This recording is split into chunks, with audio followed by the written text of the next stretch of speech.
graça e paz. Finalmente nós, se não chegamos ao povo, chegamos a uma grande família. Nós vimos que desceram para o Egito os descendentes de Jacó, portanto os descendentes de Abraão. Um casal como Jacó e as suas esposas, e que tiveram 12 filhos. Quantos filhos eles seriam depois de 400 anos? Então é sobre isso que nós vamos falar hoje, não é? 400 anos é o tempo que se passa quando você vira a folha da Bíblia, de Gênesis para Êxodo. A hora que você chega em Êxodo, já se passaram 400 anos. Em 400 anos, aquela família de 200 e tantas pessoas, ela se transformou numa nação. Ali existia um novo faraó. Muito bem, então esse povo cresceu tanto que esse novo faraó que conhecia José, enfim, então ele percebe que o povo hebreu estava crescendo muito, estava ficando enorme, maior que o povo egípcio. E ele tem medo. Olha, se esse povo um dia quiser se rebelar contra nós, nós vamos estar com um problema sério.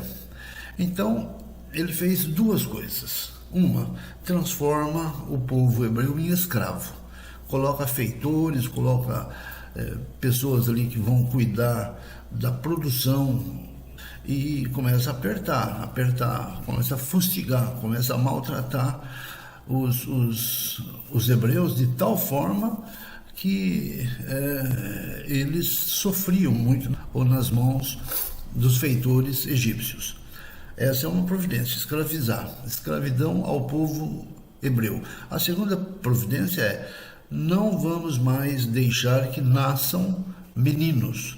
Então, quando as hebreias derem à luz, os meninos deveriam ser mortos. As meninas, ele deu a ordem para que deixasse viver. Enfim, então, essas duas providências do faraó impactavam diretamente no crescimento, impactariam, porque, na verdade, as parteiras hebreias não atenderam o pedido do faraó, mas o faraó dá ordem depois ao seu povo para que matasse as crianças. Nesse período, nasce quem? Nasce Moisés. Finalmente, como é que foi? Ele nasce, a mãe dele, quando vê que o menino já não tinha como esconder mais, esconde ele por um tempo. Mas depois, a hora que não dava mais para esconder, coloca ele num barquinho betumado e coloca no rio Nilo. No momento em que a princesa, filha do faraó, estava se banhando, a princesa, enquanto tomava banho, vê o barquinho e pede para uma das suas criadas pegar o barquinho, aquele cesto, para ver o que é que tinha lá dentro. E encontra um belo menino. Ela gosta do menino e logo desconfia, falou: esse aqui é um filho dos hebreus. E aí tem a interferência da irmã Miriam, irmã de Moisés, da Miriam, que conversa com a princesa e fala: olha, eu posso arrumar um jeito, uma ama para cuidar desse bebê e tal. Enfim, no fim, o Moisés é criado pela sua própria mãe, Joquebede. Mas quando ele já é desmamado, ele vem para ser criado pela princesa do Egito. E ele se torna um príncipe, capacitado nas melhores e maiores escolas ali do Egito, é criado pelo faraó como se fosse neto do faraó. Então era um menino muito bem formado, muito forte, muito influente na corte, enfim. Mas num determinado momento ele sempre tinha plena consciência de que era hebreu. Então num determinado momento ele vai visitar ali o acampamento dos hebreus e percebe lá que um deles está sendo maltratado por um egípcio, e aí ele briga com o egípcio e finalmente ele mata o egípcio. E isso vem a ser descoberto. E quando isso cai na boca do povo, Moisés fala: eu vou embora, vou sair daqui. E ele sai fugido, ele foge verdadeiramente do faraó, que já tentava caçá-lo, e vai para Midian. Midian é uma terra longe, distante. Ali ele se casa, constitui família, enfim. Então, resumidamente, essa é a história de Moisés. Nasceu, viveu como príncipe, até os 40 anos ele viveu ali no palácio. Depois ele foi para Midian, fugido. Ali ele fica dos 40 aos 80 anos. Então existe um momento em que Deus fala com Moisés ali na terra de Midian. E fala através de um arbusto que é queimado por um fogo, mas não se consome. Então Moisés chega perto do arbusto e Deus fala com ele, dizendo basicamente o seguinte: Moisés, você tem que voltar para o Egito. Você vai libertar o meu povo que está lá. Eu já ouvi as orações deles, eles sofrem muito e você vai... Mas como é que eu vou fazer isso? Responde Moisés. Bom, eu vou te dar poderes para você convencer o faraó a deixar o povo sair de lá, ok? E ele então, junto com seu irmão Arão, eles vão para... Moisés é uma série de desculpas que ele não queria ir, na verdade, mas Deus fala, não, você vai. E ele vai. E vai com Arão. Arão falava muito bem, então Arão ia falar e ele ia convencer o faraó a deixar o povo sair, ok? Então ali tem o famoso período das 10 pragas, né? Deus vai agindo com mão forte para libertar o povo do Israel, mas eu não vou falar, a intenção aqui no nosso estudo não é falar sobre as 10 pragas, não é?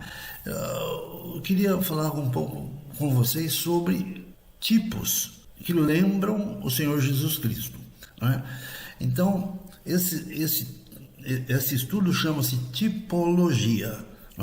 No Antigo Testamento, diversas situações, diversos fatos, diversas pessoas, enfim, diversas circunstâncias, elas lembram alguns fatos correlatos com a vida de Jesus Cristo. Então, eu queria falar com vocês sobre a última praga. É a praga onde os filhos primogênitos de todos os homens e também de todos os animais ali no Egito seria morto, inclusive o primogênito do próprio faraó, porque o faraó não deixava o povo sair, e o faraó não deixava, o povo não vai sair. Finalmente, Deus fala o seguinte: olha, Moisés, você junte o seu povo ali em Gósen, onde eles moram, peça para que cada família faça o sacrifício de um cordeiro perfeito, sem mancha, sem defeito físico nenhum. Ele deve ser morto, o sangue dele tem que ser usado como tinta nas portas.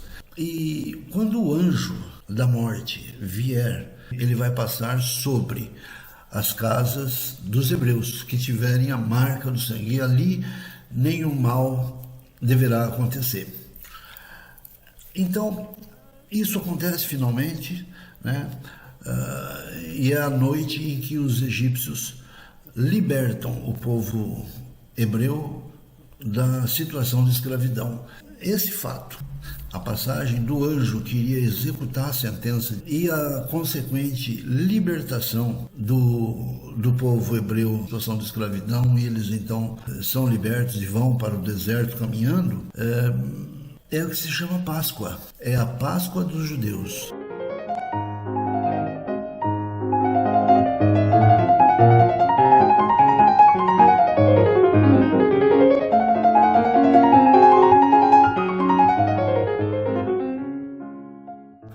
Pessah é a libertação. O povo ganha essa liberdade. Em paralelo a tudo isso, eles têm o livramento da morte dos filhos, né? O sangue de um cordeiro passado nos umbrais da porta. Esse sangue iria evitar a morte dos primogênitos da nação hebreia. É isso que eu queria conversar com vocês, né, sobre a Páscoa dos judeus. E Deus dá uma ordem a Moisés, que ele transmite ao povo, de que todos os anos essa festa da Páscoa deveria ser comemorada. E nós devemos nos lembrar que quando o Senhor Jesus Cristo foi crucificado, foi na semana da Páscoa. Naquela semana, milhares de cordeiros foram sacrificados ali na cidade de Jerusalém, para que os judeus pudessem comemorar a sua Páscoa. E naquela semana, naquela sexta-feira, o Senhor Jesus Cristo